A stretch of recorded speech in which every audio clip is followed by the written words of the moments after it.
Hello students, welcome back to my channel Simplified Chemistry. So today I welcome all of you in the metallurgy lecture number 2.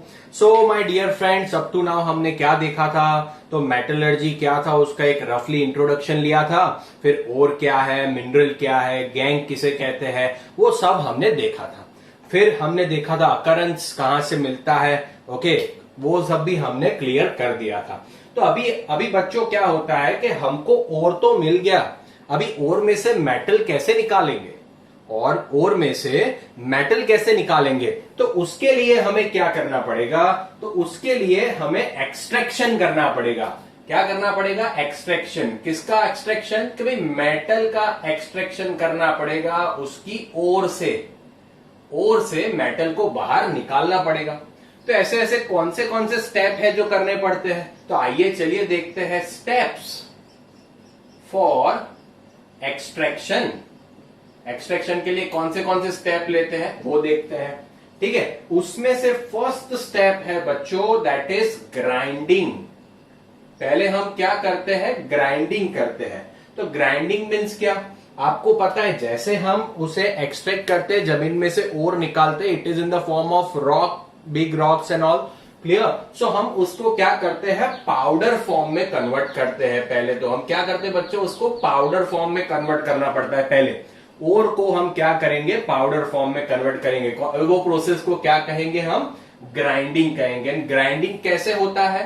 तो ऐसे ball मिल करके ऐसे बहुत बड़े बड़े grinders होते हैं, ऐसे फैक्ट्रीज में बहुत बड़े बड़े ग्राइंडर्स होते हैं, लाइक बॉल मिल इसका नाम है, ये भी एक ग्राइंडर है।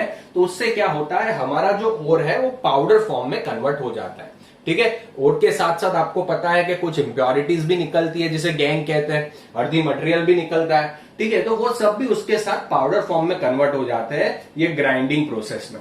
तो बच्चों पहले तो हम क्या करेंगे? ओर को ग्राइंड में कन्वर्ट करेंगे, फिर ग्राइंड में convert, it mean sorry, powder में कन्वर्ट करेंगे।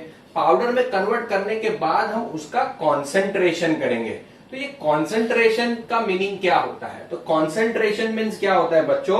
Removal of gang. कॉन्सेंट्रेशन को बोलते हैं हम removal of gang. It means जो हमारे ओर के साथ कुछ ना कुछ गैंग होती है उसको रिमूव करना होता है। तो उसको रिमूव करेंगे तो अपने आप अपना ओर का क्या बढ़ जाएगा? कॉन्सेंट्रेशन बढ़ जाएगा। इट मीन्स आप कह सकते हो रिमूवल ऑफ गैंग, उसे कॉन्सेंट्रेशन कहते हैं। एंड ये कॉन्सेंट्रेशन को बेनिफिकेशन भी कहते हैं। ये प्रोसेस को क्या कहते हैं हम? बेनिफिकेशन भी कहते हैं, याद रखना। फिर एक बार चलो मान लो हमने गैंग को निकाल दिया। अभी गैंग को तो निकाल दिया, तो अभी हमारे पास जो ओर है उसको एक प्रोसेस आता है, उससे हम ऑक्साइड फॉर्म में कन्वर्ट करते हैं। अपनी ओर को किस में कन्वर्ट करते हैं बच्चों? ऑक्साइड फॉर्म में। इट मीन्स ओर कौन से फॉर्म में होती है? तो भाई ओर सल्फाइड फॉर्म में भी होता है, फिर कार्बोनेट फॉर्म में भी होता है, सारे फॉर्म में होता है। तो उससे हम क्या करते हैं? उसको ऑक्साइड फॉर्म में कन्वर्ट करते हैं बच्चों। समझ में आ गया? ओर को कौन से फॉर्म में कन्वर्ट करेंगे? ऑक्साइड फॉर्म में कन्वर्ट करेंगे। फिर फोर्थ प्रोसेस क्या होता है? फोर्थ प्रोसेस होता है बच्चों उनका रिडक्शन करते हैं हम। क्या करते हैं? रिडक्शन। तो जनरल रिडक्शन प्रोसेस क्या होता है यार? तो रिडक्शन प्रोसेस में क्या होता है? हम ऑक्सीजन को रिमूव करते हैं। तो हमने क्या किया?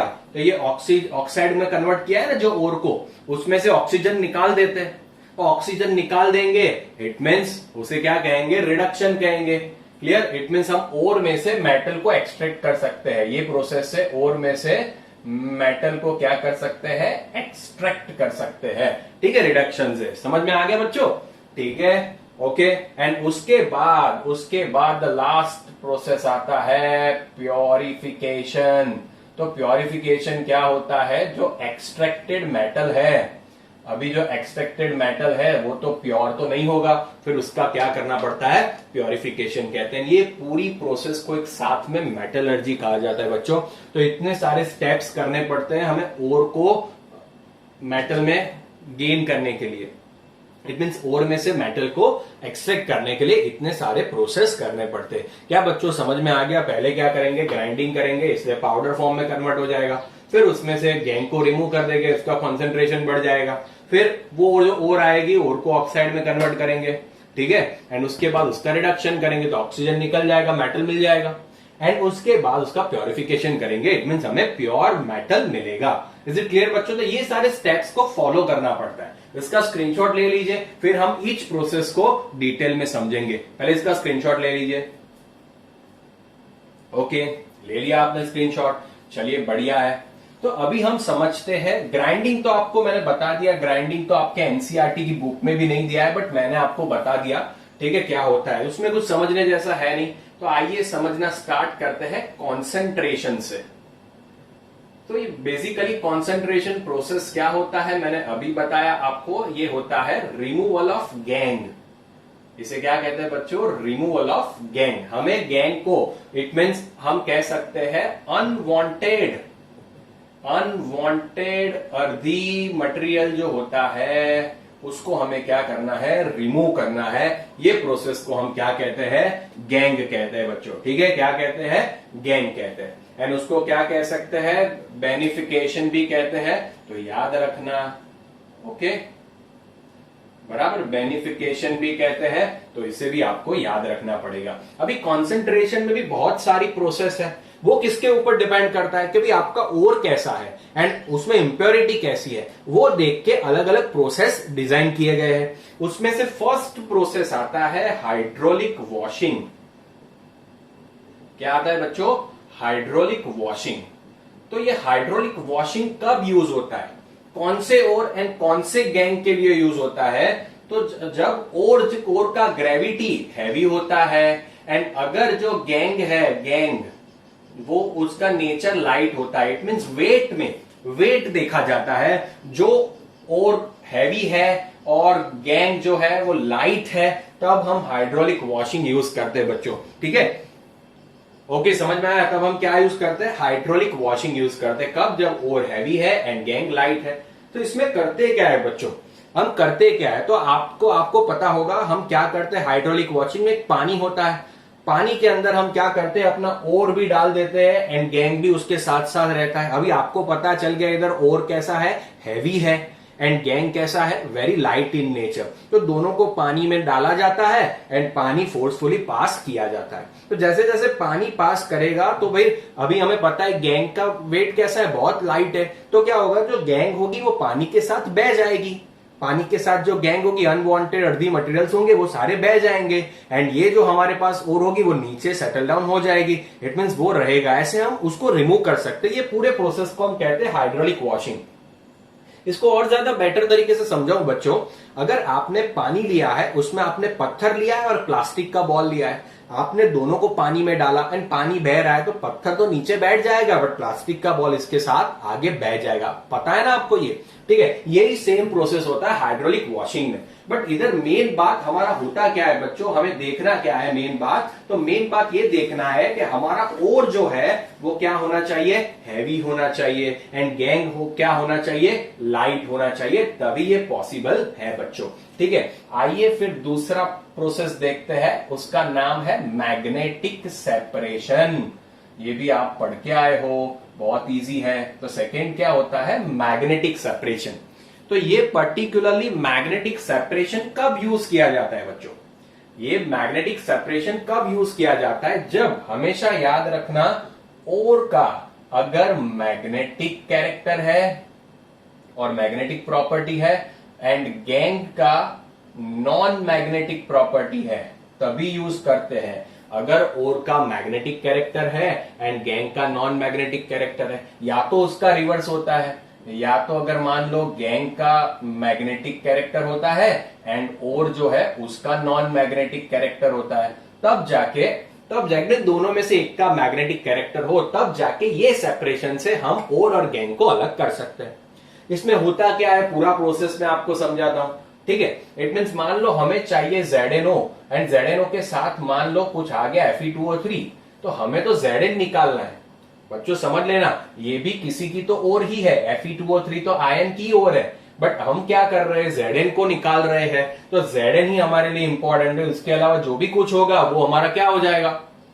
इंप्योरिटी हो जाएगा, गैंग हो जाएगा। हमें इसको निकालना। अभी इसका कैसा कैरेक्टर है? मैग्नेटिक कैरेक्टर है एंड इसका कैसा कैरेक्टर है? नॉन मैग्नेटिक कैरेक्टर है। तो हम क्या करते हैं, एक पहले हम रोलर लेते हैं।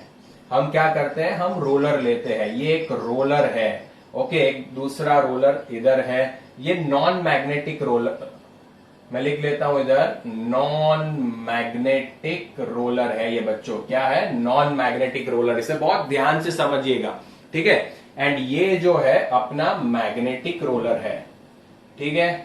रोलर क्या करता है, घूमता है, कन्वेयर बेल्ट है, ऐसे बेल्ट इधर इधर इधर इधर इधर इधर पूरा घूमता रहता है उसके, ठीक है, इस डायरेक्शन में घूमता है, इधर से इधर गया, इधर से इधर गया, इधर से इधर गया, ठीक है, ऐसे वो घूमता है। अभी ये कैसा है, मैग्नेटिक रोलर है। तो हम क्या करते हैं, ओर के साथ वो इम्प्योरिटी सब इधर डाल देते हैं, तो वो क्या होगा, इसके साथ साथ कन्वेयर बेल्ट पे जाते जाते जाते जाते जाते जाते क्या होता है, इधर आ जाएगा। इट मीन्स हम इधर दो कंटेनर रखते हैं, एक इधर रखते हैं, एक इधर रखते हैं। इट मीन्स हमें पता है ZNO जो है वो हमारा ओर है, एंड अभी ये क्या हो गया, हमारा गैंग हो गया, ठीक है। तो ये जो ओर है वो उसका मैग्नेट के साथ कोई रिलेशन नहीं है, नॉन मैग्नेटिक कैरेक्टर है, तो वो सब इधर गिर जाएगा। एंड बाकी जो ये अपने Fe2O3 है वो इधर जाके जैसे ही मैग्नेट खत्म होगा इधर गिरेंगे, ठीक है, समझ में आ रहा है, ओके। तो इससे आप कह सकते हो कि हम दोनों को अलग कर सकते हैं, बट किसको अलग कर सकते हैं बच्चों, जिसमें एक का मैग्नेटिक कैरेक्टर होना चाहिए एंड दूसरे का नॉन मैग्नेटिक कैरेक्टर होना चाहिए, तभी हम उसे अलग कर सकते हैं। क्या बच्चों समझ में आया आपको, बहुत ही इजी मेथड है, ले लो इसका स्क्रीनशॉट। फिर आगे हम third and the important process पे जाते हैं, ठीक है, इसका स्क्रीनशॉट ले लो बच्चों। ओके स्टूडेंट, तो आइए अभी थर्ड प्रोसेस देखते हैं एंड उसका नाम है फ्रोथ फ्लोटेशन। तो ये फ्रोथ फ्लोटेशन बहुत ही इंपॉर्टेंट है बच्चों, इसमें से बहुत सारे क्वेश्चंस JEE नीट में भी पूछे गए हैं एंड ये भी बहुत ही इंपॉर्टेंट है, तो हमें ये इसको बहुत ध्यान से समझना पड़ेगा, ठीक है। तो ये फ्रोथ फ्लोटेशन टेक्निक कब यूज होता है कंसंट्रेशन के लिए, तो हमेशा याद रखना जब ओर जो होता है वो बहुत लाइट होता है बच्चों, कैसा होता है, बहुत लाइट होता है, एंड हमारा जो गैंग है वो हैवी होता है, तब जाके हम ये मेथड यूज करते हैं, फ्रोथ फ्लोटेशन, ठीक है। क्या यूज करते हैं, फ्रोथ फ्लोटेशन, एंड ये मेथड खाली और खाली सल्फाइड ओर के लिए ही एप्लीकेबल है, सल्फाइड ओर ही, उसमें से सल्फाइड ओर हो उसी को ये मेथड से हम सेपरेट कर सकते हैं बच्चों, ठीक है, ओके। तो मैं इधर लिख देता हूं सल्फाइड ओर्स ओनली, उसी के लिए, एंड जो भी जो सल्फाइड ओर होती है, जैसे कौन सी ZNS है, PBS है, FES है, वो जनरली वेट में कैसे होते हैं, लाइट होते हैं, एंड वो सल्फाइड ओर है, तभी हम फ्रोथ फ्लोटेशन यूज करेंगे। आपके दिमाग में बैठा दो, किस प्रोसेस के, it means which of the following compound can be concentrated by the froth flotation, तो सल्फाइड कंटेनिंग कंपाउंड, ऐसा MCQ पूछे तो आपको याद रखना है। अभी आपने देखा है फ्रोथ फ्लोटेशन, फ्रोथ मीन्स क्या होता है, झाग। तो आप देखना, आप एक कोई बकेट ले लो, बकेट के अंदर पानी डाल दो, पानी के अंदर शैम्पू डाल दो, एंड शैम्पू का आप बराबर प्रॉपरली स्टर करते हो, वो सॉल्यूशन को बराबर स्टर करते हो, तो यू विल सी दैट आपके पास क्या बनेगा, फ्रोथ बनेगा। फ्रोथ मीन्स इसको हिंदी में कहते हैं जाग बनेगा, जाग बनेगा। तो जाग बनेगा, इट मीन जाग का वेट कैसा होगा, वेरी वेरी लेस, वो ऊपर आ जाएगा। Is it clear, simple, okay. तो यही फिनोमिना, यही फंडामेंट, यही प्रिंसिपल इसमें है, ठीक है। तो इसके लिए मैं आपको ड्रॉ करके समझाता हूं, बहुत ही बढ़िया तरीके से समझ लेना। हम एक लेते हैं कंटेनर, हम एक ऐसा कंटेनर लेते हैं बच्चों, बहुत ध्यान से समझिएगा, ओके। मेरा ड्राइंग इतना अच्छा नहीं है बट आपको समझा दूंगा, ठीक है। तो ये हम लेते हैं एक कंटेनर, ठीक है, ओके। फिर हम इसमें डालते हैं रोटेटिंग व्हील, उसमें हम क्या डालते हैं, बहुत ध्यान से देख लेना, ठीक है। हम क्या डालते हैं उसमें, रोटेटिंग व्हील डालते हैं। तो रोटेटिंग व्हील क्या होता है, जैसे उसके साथ कुछ पंखे जैसे जुड़े होते हैं, वो घूमता है, क्लियर, वो बराबर बराबर, आप तो घर पे भी देखते हैं हम, ठीक है। जो ग्राइंडर हमने यूज करते हैं, ठीक है, ब्लेंडर जो यूज करते हैं जैसे कॉफी बनाने के लिए, वैसे इसका काम है, वो बराबर बराबर स्पीड से घूमता है, ठीक है। उसके इधर साइड जो होता है वो थोड़ा स्पेस होता है जिससे हवा पास हो सकती है, एयर उसे मिलती रहे, ठीक है, यहां से एयर उसे मिलती रहेगी। एंड हमेशा याद रखना, इधर जो वाला पार्ट है पर्टिकुलरली, ओके, बहुत ध्यान से देखिएगा, ये जो वाला पार्ट है पर्टिकुलरली, उसमें हम क्या करते हैं, उसमें से हम और एंड ऑयल डालते हैं। हम क्या डालते हैं? ओर एंड ऑयल। एंड बाकी सब हम पानी से भर देते हैं। हम क्या कर देते हैं? इन सबको क्या कर देते हैं? पानी से भर देते हैं। बेसिक प्रिंसिपल है, कुछ और प्रिंसिपल नहीं है यार बच्चों, ठीक है? बहुत ध्यान से समझ लेना। तो ये और कैसे फॉर्म में होगी? अभी पाउडर फॉर्म में होगी बच्चों, पता है ना, पाउडर फॉर्म में होगी। और अभी ऑयल जो है, ऑयल को क्यों डालेंगे? तो ऑयल में कौन से ऑयल डालेंगे? तो आइए देखते हैं। पाइन ऑयल है, फिर यूकेलिप्टस है, क्लियर। फिर आप फैटी एसिड्स डाल सकते हो, क्लियर। आप ज़ेंथेट ऑयल भी डाल सकते हो। तो इस सबको बोलते हैं कलेक्टर्स। इस सबको क्या बोलते हैं बच्चों? कलेक्टर्स बोलते हैं, ठीक है। तो ये क्यों डाला जाता है? तो टू फॉर्म फ्रोथ। इसको क्यों डाला जाता है बच्चों? फ्रोथ फॉर्म करने के लिए। समझ में आया आपको कैसे डाला जाता है? फ्रोथ फॉर्म करने को, ठीक है। एंड वो क्या करता है? ओर की नॉन वेटेबिलिटी बढ़ाता है। इट मीन्स ये सब क्या करते हैं? ओर को, जो ओर होता है उसको भीगने नहीं देंगे, ठीक है। वो क्या कर, नॉन वेटेबिलिटी ऑफ ओर क्या करता है? इंक्रीज करता है। तो ये आपको खाली याद रखना है, ठीक है। इसलिए इसमें से क्या पाउडर फॉर्म में ओर एंड ऑयल डालते हैं, ठीक है। ओके, तो वो जो हमारा पाउडर ओर है उसे भीगने नहीं देता है, ठीक है। समझ में आ गया? इतने सारे एमसीक्यू में पूछ सकते हैं, इतने सारे यूज होते हैं इसके लिए, ठीक है। ओके, फिर हम इसके अंदर कुछ और भी डालते हैं जिसे कहते हैं स्टेबिलाईजर। तो स्टेबिलाईजर में क्या क्या डालते हैं? हम डालते हैं एनिलीन एंड क्रेसॉल। ये भी पूछते हैं बच्चों, ठीक है, याद रखना इंपॉर्टेंट। तो स्टेबिलाईजर किसके लिए? स्टेबिलाईजर किसके लिए? कि जैसे हम इधर बराबर फास्ट इसको घुमाएंगे, ये व्हील बराबर घूमेगा, इधर से हवा पास होगी तो इधर बनेगा झाग। इधर बनेगा झाग मीन्स उधर बनेगा फ्रोथ। तो फ्रोथ जो बनेगा, आपने जैसे शैम्पू डाल के फ्रोथ बनाया, बट फ्रोथ लंबे टाइम तक रहना चाहिए। तो फ्रोथ लंबे टाइम तक रहे उसके लिए हम डालते हैं उसके अंदर क्या? स्टेबिलाईजर डालते हैं, ठीक है, क्लियर। तो स्टेबिलाईजर डालते हैं तो इससे होता क्या है? इसको बराबर घुमाएंगे तो इधर क्या होगा? ऊपर जो है, ऊपर वाले पार्ट में क्या आ जाएगा बच्चों? फ्रोथ बन जाएगा। ये वाले पार्ट में आप कह सकते हो फ्रोथ बन जाएगा। एंड फ्रोथ में से हम और पार्टिकल को कलेक्ट कर लेंगे, सीधी बात है। और में से हम क्या करेंगे? सॉरी, फ्रोथ में से और पार्टिकल्स को हम क्या करेंगे? कलेक्ट कर लेंगे, ठीक है। ये पूरा प्रोसेस होता है। अभी इसमें पर्टिकुलरली, ओके, तो बहुत ध्यान से देख लेना, इसमें हम कुछ बार डिप्रेसेंट्स डालते हैं। हम क्या डालते हैं? डिप्रेसेंट डालते हैं। तो डिप्रेसेंट कौन सा डालते हैं? NaCN डालते हैं। तो इसकी जरूरत क्या है सर? ये क्या करता है, जरा समझाओ। तो चलिए समझते हैं। ओके, मान लो हमारे पास ओर है ZnS एंड PbS, दोनों सल्फाइड कंटेनिंग ओर है, बट हमें तो चाहिए Zn। अभी ZnS के साथ साथ PbS भी इसके अंदर मिला हुआ है हमारे ओर के अंदर, इम्प्योरिटी मान लो कि कुछ भी मान लो, ये दोनों मिल गया है। तो हमें तो खाली Zn को ही एक्सट्रैक्ट करना है भाई, PbS को नहीं करना है। तो ये NaCN क्या करेगा? PbS को नीचे सेटल डाउन करा देगा, PbS को इधर नीचे बिठा देगा, एंड ZnS ही फ्रोथ के साथ ऊपर आएगा, तो हम उसे अलग कर सकेंगे। तो ये इसका पर्टिकुलर काम है बच्चों। इसे क्या कहते हैं? डिप्रेसेंट कहते हैं। समझ में आ गया आपको? एकदम बहुत ही आसान तरीका है फ्रोथ रोटेशन। तो पर्टिकुलर किसके लिए यूज होता है? सल्फाइड कंटेनिंग ओर के लिए यूज होता है, बराबर। ये सारी चीजें याद रखना। ऑयल कौन से यूज करते हैं? उसे कलेक्टर्स कहते हैं। क्यों? वो ओर की नॉन वेटेबिलिटी को क्या करता है? इंक्रीज करता है। एंड इसको क्यों डाला जाता है? फ्रोथ क्रिएट करने के लिए डाला जाता है। ओके, स्टेबिलाईजर क्यों डालते हैं? फ्रोथ को स्टेबल करने के लिए, ज्यादा टाइम तक फ्रोथ रहे उसके लिए। ओके, एनिलीन एंड क्रेसॉल स्टेबिलाईजर्स है। डिप्रेसेंट का काम क्या है कि भाई दो सेम टाइप के ओर है सल्फाइड कंटेनिंग, तो एक को अगर हमें रिमूव करना है, एक को गेन करना है, तो दूसरे को क्या करेगा? नीचे बैठा देगा, ठीक है। उसे क्या कहते हैं? डिप्रेसेंट कहते हैं। समझ में आ गया? तो ये पूरे प्रोसेस से सल्फाइड कंटेनिंग ओर को हम अलग कर सकते हैं कि नहीं कर सकते बच्चों? समझ में आ गया? तो बस आज के वीडियो में इतना ही रखते हैं। अगर आपको समझ में आया है, please do comment, like, share and subscribe. अगर आपने फुल्ली समझ लिया इसको तो प्लीज ये पूरे को लाइक, शेयर एंड सब्सक्राइब करिए, ठीक है। Thank you so much everyone. Thank you so much for your love, care and concern. Thank you so much my dear student. Thank you.